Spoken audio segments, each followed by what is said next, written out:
नमस्कार, मैं हूं नज़ीर खान और हर रोज़ हम लेके आते हैं आपके लिए इन्फॉर्मेटिव वीडियोस। खास तौर पे आपके सेहत का हम पूरा ख्याल रखते हैं। आप सेहतमंद और हेल्दी कैसे बने रहें, इसलिए हम हर रोज़ Netaji Subhash medical college and hospital से आपके लिए हर रोज़ उन नए नए डॉक्टर से आपकी मुलाकात कराते हैं और डॉक्टर जिस फील्ड से ताल्लुक़ रखते हैं उनके बारे में हम बताते हैं।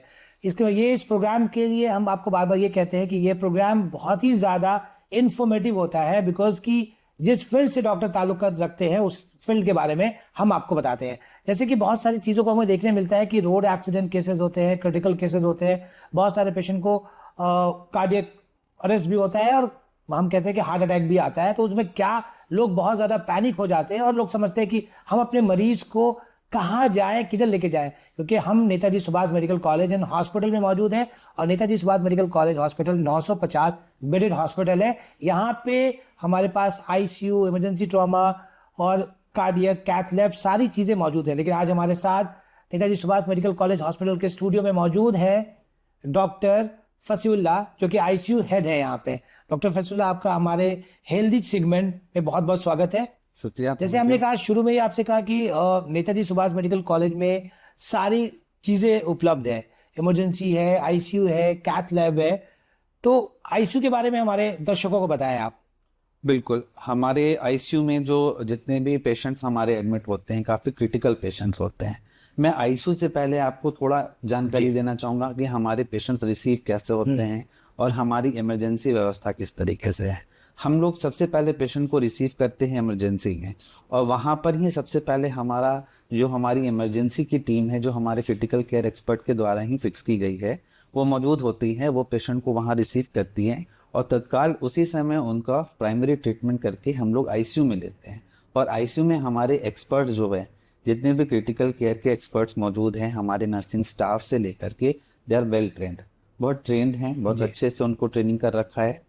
तो वो सारे लोग जो मौजूद होते हैं आईसीयू में, जिस तरीके से पेशेंट को इमीडिएट हम लोग लेते हैं और सबसे पहले हम लोग ये असेस करते हैं कि पेशेंट को किस तरीके की दिक्कत हुई है। अगर ये रोड ट्रैफिक एक्सीडेंट है, पेशेंट को एक्सीडेंट हुआ है और उसके मुंह में कम्प्लीटली ब्लड मौजूद होती है, बहुत जोर से, या सर में चोट लगी है, पेशेंट अनकॉन्शियस है, बेहोश है पेशेंट, तो ऐसे पेशेंट को इमीडिएटली हमें श्वास कृत्रिम मशीन में रखना पड़ता है। तो उनको एयरवे तुरंत उनके सिक्योर करते हैं। हाँ, एयरवे सिक्योर करके वेंटिलेटर पे, उसके लिए हमारी पूरी एक्सपर्ट टीम लगी रहती है। फिर हमारे पेशेंट्स में बहुत से पेशेंट्स हैं जिनके किडनी फेलियर में भी रहते हैं, ब्लड प्रेशर के, हाई ब्लड प्रेशर के वजह से दिल के दौरे के भी पेशेंट रहते हैं। तो इन सारे पेशेंट को हम लोग इमीडिएटली असेस करते हैं। डॉक्टर फैजुल्लाह, जैसे कि आपने कहा कि जो इमरजेंसी ट्रॉमा पेशेंट आते हैं वो हमारे ईआर में आते हैं। इमरजेंसी के बाद फिर डॉक्टर उनको देखते हैं वो कौन जोन में है, रेड जोन में है तो रेड जोन में रखते हैं। अगर थोड़ा स्टेबल है तो उन्हें हम जो भी आप कलर कोडिंग करते हैं उस हिसाब से उसको जोन में रखते हैं। और बहुत अगर पेशेंट स्टेबल है, नॉर्मल पेन है, तो उसको हम ग्रीन जोन में रखते हैं। ट्रॉमा पेशेंट के लिए वो आप लोगों के लिए कितना चैलेंजेस होता है कि अगर आपके हॉस्पिटल में और आपके हॉस्पिटल प्रेमिसेस में इमरजेंसी में अगर ट्रॉमा पेशेंट आते हैं तो किस तरीके से आप लोग कितना जल्दी उसको आईसीयू में शिफ्ट करते हैं अगर उनकी रिक्वायरमेंट है तो? बिल्कुल, ट्रॉमा पेशेंट हमेशा चैलेंजिंग होता है, बिल्कुल, क्योंकि जो ट्रॉमा पेशेंट होते हैं वो कभी एक तरह की ट्रॉमा नहीं होती, कभी हेड इंजरी होती है, कभी नेक इंजरी होती है। अभी हाल फिलहाल हमारे पास पेशेंट आए थे जिनको नेक में यहाँ पे, अब गांव की वजह से, जिस भी वजह से यहाँ पे चीरा पड़ गया था गर्दन में, तो वो हमारे लिए काफ़ी इमरजेंसी सिनेरियो है कि उनके एयरवे को, सांस लेने की प्रणाली को भी बचाना है तुरंत। तो हम लोग बिना टाइम गवाए जितनी जल्दी हमारी इमरजेंसी टीम वहाँ पे भी एक्टिव रहती है। अगर पेशेंट ऐसा है कि जिसको हम लोग बिल्कुल आईसीयू में शिफ्ट करने तक हमें लेट हो सकता है या असेसमेंट हो जाती है, तो हम लोग वहाँ पर ही एयरवे या कृत्रिम सांस की जो मशीन होती है वो लगा करके तब उसको आईसीयू में शिफ्ट करते हैं पेशेंट को। जैसे आपने कहा कि बहुत सारे चैलेंजेस आपके साथ आते हैं इमरजेंसी पेशेंट में भी। इमरजेंसी पेशेंट जो हमारे जो आते हैं नियर बाई, क्योंकि हमारा जो हॉस्पिटल है वो बीटा में है और आसपास नियर बाय बहुत सारे गाँव हैं, तो कभी कभी ऐसा भी होता है कि गन शॉट पेशेंट बहुत आते होंगे। तो गन शॉट पेशेंट अगर आते हैं और उनकी लाइफ सेविंग अगर सर्जरी करनी पड़ती होगी, तो सबसे पहले जो आप लोग जो लेते हैं, तो क्या कभी ऐसा होता है ना कि आप अमूमन तौर पे देखने जाता है कि कोई भी पेशेंट, गन शॉट पेशेंट आ रहा है या लाइफ सेविंग पेशेंट हमारे पास है, तो वो फॉर्मेलिटीज़ करते हैं कि आप फॉर्म भरो, आप पैसे दो, आप ये करो, या फिर आपका पूरा फोकस होता है कि नहीं, पहले पेशेंट को पेशेंट की हमें जान बचानी है? नहीं नहीं, हमारा पूरा फोकस होता है पेशेंट को जान बचाने, बिकॉज फॉर्मेलिटीज में टाइम गंवाना, जितना टाइम हम फॉर्मेलिटीज में देते हैं उतना ही क्रूशियल वो समय होता है। 60 मिनट, 30 मिनट, 10 मिनट, ये सारे मिनट्स क्रूशियल हैं उस पेशेंट के लिए, काफ़ी ज़रूरी है उस पेशेंट के लिए। तो हमें बिल्कुल ऐसा समय हम नहीं गंवाते हैं जिसके वजह से, हाँ बेसिक फॉर्मेलिटीज़ है जिसमें अमूमन बहुत कम टाइम लगता है, उस पेशेंट को हम लोग लेकर के तुरंत फिर अगर रात में ऐसे पेशेंट आते हैं तो हमारी एनेस्थीसिया और सर्जरी की टीम भी 24 घंटे अवेलेबल है 24/7 हमेशा, कि रात में भी हम लोग ऐसी इमरजेंसी सर्जरीज परफॉर्म करते तो ये बहुत बड़ी बात है कि 24/7 हमारी इमरजेंसी टीम मौजूद रहती है, ख़ासतौर पे इस हॉस्पिटल में। अगर बात कर रहे हैं कि अगर वेंटिलेटर वाले जो मरीज़ होते हैं जिनको इंट्यूबेटेड करते हैं, जी टेक्निकली टर्म में मैं बोल रहा हूँ, इंट्यूबेटेड करना मतलब वेंट पे डालना। जी जी। तो अगर वेंट पे हम किसी मरीज़ को डालते हैं तो फिर आपको कंसेंट साइन करना पड़ता होगा पर्टिकुलर मरीज़ के अटेंडेंट से, तो वो कैसा रहता है आप लोगों के साथ? देखिए, वो हमेशा हमारे लिए चैलेंजिंग होता है, क्योंकि बहुत बार पेशेंट के लोग कन्विंस नहीं होते हैं और बहुत से लोग को भ्रमित किया हुआ रहता है कि एक बार वेंटिलेटर पे चला गया तो फिर कभी मरीज वापस नहीं आएगा। मैं ये क्लियर इस चैनल के माध्यम से बोलना चाहता हूँ, इस प्लेटफॉर्म से, कि वेंटिलेटर एक सांस देने की मशीन है, वो एक ट्रीटमेंट है। हम लोग उसके थ्रू पेशेंट को ट्रीटमेंट करते, सपोर्ट करते हैं। हमारे जो पेशेंट सांस नहीं ले पा रहे हैं, अभी हमारा आप बैठे जितने आसानी से सांस ले पा रहे हैं, क्रिटिकल पेशेंट नहीं ले पाते हैं, तो ऐसे उनको मशीन के थ्रू सांस देते हैं। और यस, ये भी बात है कि वैसे पेशेंट सीरियस होते हैं, हम लोग पेशेंट लूज भी करते हैं, लेकिन ये 100% कह देना, या ये जो भ्रम हमारे सोसाइटी में इस तरीके से है कि वेंटिलेटर पे एक बार चले गए तो फिर वो नहीं आएंगे, इसके वजह से कंसेंट देने में मरीज के लोग थोड़े ये रहते हैं कि हम लोग कंसेंट नहीं दे। दो तरह की बातें आती हैं उस बीच में, कि एक तो है कि हम लोग अगर पेशेंट को इमरजेंसी में है, लाइफ सेविंग करना है, तो हम लोग थोड़ा उनके ऊपर उनसे ये कहते हैं कि भाई आपके मरीज को बहुत ज़रूरी है। कंसेंट में भी टाइम बर्बाद करने से अगर सांस लेने में दिक्कत होती है तो हम लोग को उसमें भी एक्टिव होना होगा पूरा। अच्छा, अगर बात कर रहे हैं कि बहुत सारे पेशेंट ऐसे होते हैं कि जो हमारे पास आए, बहुत सारे केसेस होते हैं कि बीडी पेशेंट आते हैं, तो बीडी पेशेंट आते हैं तो आप बता सकते हैं कि ये ब्राउड डेड है, ये हो गया।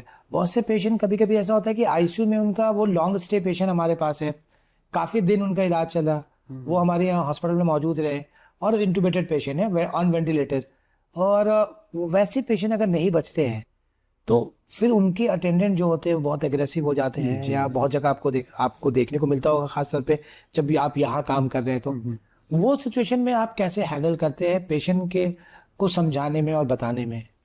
देखिए, ऐसे पेशेंट जो एक तो लंबे समय तक अगर रहते हैं तो हमारा भी इमोशनल अटैचमेंट होता है उस पेशेंट के साथ। अगर वैसे पेशेंट हमसे लूज होते हैं किसी भी रीज़न से, पेशेंट की बीमारी, तो कहीं ना कहीं हमें भी अफसोस रहता है उस पेशेंट को लेकर के। और वैसे में हमारे जो अटेंडेंट्स होते हैं, हमारे जो परिजन होते हैं हमारे मरीज़ के साथ, उनके साथ हमें बहुत काम होकर के, बहुत पेशेंस रख के, सब्र के साथ उनको समझाना पड़ता है। और बहुत बार एग्रेसिव होते हैं, हम लोग इस चीज़ को समझते हैं, ये बात हमारे लिए मरीज़ गया है, उनके लिए परिवार का कोई सदस्य गया है जी, तो इस बात को समझते भी हैं, उनको एग्रेशन, उनकी जो गुस्से है उसको भी समझते हैं।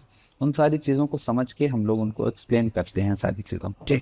अगर आईसीयू की बात हम कर रहे हैं, नेताजी सुभाष मेडिकल कॉलेज में जो हमारा आईसीयू है, मेडिकल आईसीयू है, सर्जिकल आईसीयू है और न्यूरो आईसीयू है, तो ये सब चीज़ों को किस तरीके से, क्योंकि हर आईसीयू में मान लीजिए आप आईसीयू इंचार्ज है, आप हेड है, तो वहाँ पे और भी डॉक्टर्स आते होंगे ऑन कॉल, जो न्यूरो के डॉक्टर्स हैं वो विजिट करते हैं, सर्जरी डिपार्टमेंट के डॉक्टर होंगे वो विजिट करते होंगे, तो उन सबको भी एक साथ लेके चलना और वैसे मरीजों को भी रखना, तो वो कैसे आप जी बिल्कुल, ये एक टीम वर्क है।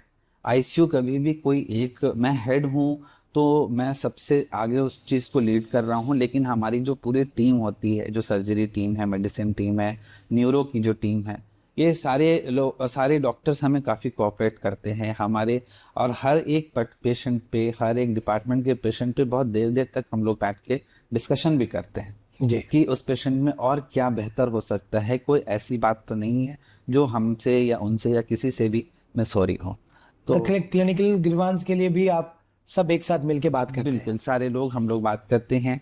हम जैसे क्रिटिकल केयर में जब जो इंटेंसिविस्ट जितने लोग रहते हैं वो क्रिटिकल पार्ट को एक्सप्लेन करते हैं, न्यूरो या अदर डिपार्टमेंट के जो लोग हैं वो अपना पार्ट एक्सप्लेन करते हैं कि उसमें उनको क्या क्या चैलेंजेस आ रहे हैं, किस तरीके से हम लोग प्रोग्रेस कर रहे हैं। जी, अगर हम बात करें कि लॉन्ग स्टे पेशेंट जो हमारे यहाँ इलाज कराते हैं और कंटिन्यूसली वो मतलब 15 दिन 20 दिन महीने भर या 2-2 महीने यहाँ स्टे करते हैं, तो वो पेशेंट जब एक्सटुबेटेड होकर बाहर निकलते हैं तो फिर आप लोगों को कैसा लगता है? क्या एक होता है ना कि जो पेशेंट जिनका उम्मीद एक मतलब लगता है कि उम्मीद नहीं है, वो वैसे मरीज भी बच जाते हैं आपकी मेहनत से और लोगों की दुआ से। ये हमारे लिए बहुत सुकून का पल होता है। जी, इस सुकून को डिस्क्राइब शब्दों में नहीं किया जा सकता, बिकॉज इतने लंबे समय तक किसी पेशेंट से हम लोग जब ट्रीटमेंट कर रहे होते हैं तो as a human being, as a मनुष्य हम लोग भी उससे अटैच होते हैं। और जब वो ठीक होके जाता है, बात करता है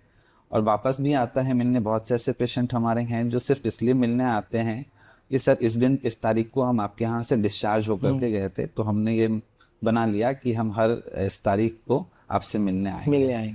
तो इससे ज़्यादा खुशी की बात तो कुछ होती नहीं है हमारे लिए। बाकी बचा ही नहीं, कोशिश कर ही रहे हैं। एक प्रयास, सतत प्रयास हमारे नेताजी सुभाष मेडिकल कॉलेज में हम लोग लगातार इस चीज़ पे मेहनत कर रहे हैं कि हम लोग एक अच्छी सेवा दे सके अस्पताल के माध्यम से इस जन सेवा पर। अच्छा, जो मेरे दिमाग में सवाल चल रहा है कि मैं किसी हॉस्पिटल का नाम नहीं ले रहा हूँ, प्राइवेट हॉस्पिटल्स हैं, कॉर्पोरेट हॉस्पिटल्स हैं, बहुत सारे हॉस्पिटल्स हैं। आईसीयू एक लोअर मिडिल क्लास या मिडिल क्लास के लिए वो बहुत ज़्यादा चैलेंजेस हो जाता है कि जब उनका कोई भी अपना परिजन एक आईसीयू में एडमिटेड होता है, तो जो कॉस्ट होता है, जो पैसे जो उनके खर्च होते हैं, बहुत से लोग अफोर्ड नहीं कर पाते, बहुत से लोगों के पास इंश्योरेंस होता है या वो टीपीए के थ्रू वो अपनी सारी चीज़ें करा लेते हैं, लेकिन जिनके पास नहीं है और जो उनको दिमाग में है कि अगर मेरा पेशेंट आईसीयू में है और वेंटिलेटर पे है तो डेली का 1 लाख रुपए से ऊपर खर्च आता है और काफ़ी ज़्यादा हो जाता है।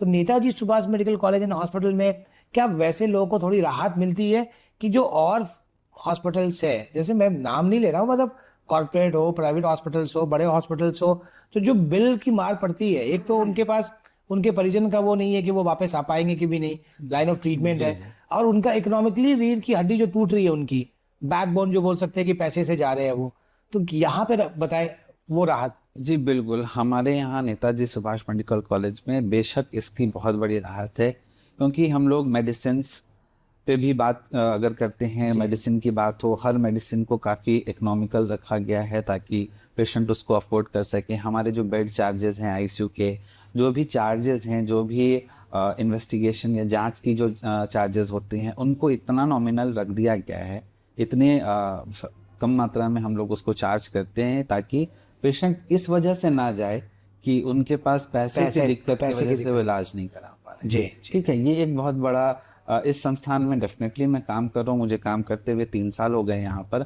और इतने दिनों में, इतने एक्सपीरियंस में मैंने यही महसूस किया कि यहाँ पर इस वजह से मरीज नहीं लौटता है कि वो दे नहीं पाएगा या इलाज करवा नहीं पाएगा पैसे के सक्षम। जी। आईसीयू की अगर मेडिसिन की बात करें तो जहाँ तक मुझे जानकारी है कि आईसीयू में 60% मेडिसिन में डिस्काउंट देते हैं हम जो आईसीयू पेशेंट को, तो ये भी बहुत बड़ी बात है। बिल्कुल, ये वही मैं बता रहा था कि हमारे जो मेडिसिन हैं, हमारी जो दवाइयाँ हैं, वो संस्थान द्वारा 60% मेडिसिन को हम लोग 60% डिस्काउंट रेट में भी यूज़ करते हैं। तो ये कहीं से फिर बचता नहीं है कि मरीज़ को और किसी और मतलब पैसे की दिक्कत की वजह से जाने की ज़रूरत पड़े। ये सारी सुविधाएं मौजूद हैं यहाँ पे। जो भी हम किसी कॉर्पोरेट लेवल की बात करें, अमूमन सारी चीज़ें यहाँ पे मौजूद हैं, कमोबेश सारी चीज़ें मौजूद हैं यहाँ पे।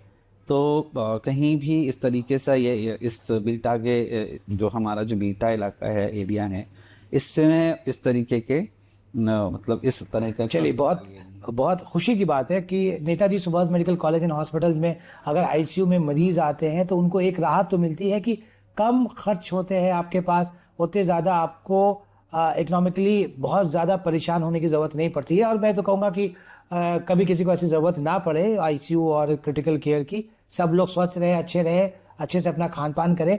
बहुत शुक्रिया सर, आपने अपना कीमती वक्त निकाला हमारे इस Netaji Subhash medical college and hospital के इस प्रोग्राम के लिए, हेल्दी प्रोग्राम के लिए, लोगों को इन्फॉर्मेशन देने के लिए बहुत बहुत शुक्रिया डॉक्टर फैसुल्ला आपका। आज हमारे साथ डॉक्टर फैसुल्लाह मौजूद थे, जो कि आईसीयू इंचार्ज हैं, और जिन्होंने बहुत इंफॉर्मेटिव चीज़ें बताई, इन्फॉर्मेशन दी आपको। हर रोज़ हम इंफॉर्मेटिव वीडियोज़ और आपके लिए रोज़ आपकी सेहत का हम ख्याल रखेंगे। आप सेहतमंद और सेहत याफ्ता और हेल्दी कैसे बने रहें, इसलिए हमारा रोज़ आपके साथ इंफॉर्मेटिव वीडियोज़ अपलोड होता रहेगा। तब तक यानी मुझे नज़ीर खान को दीजिए इजाज़त। नमस्कार।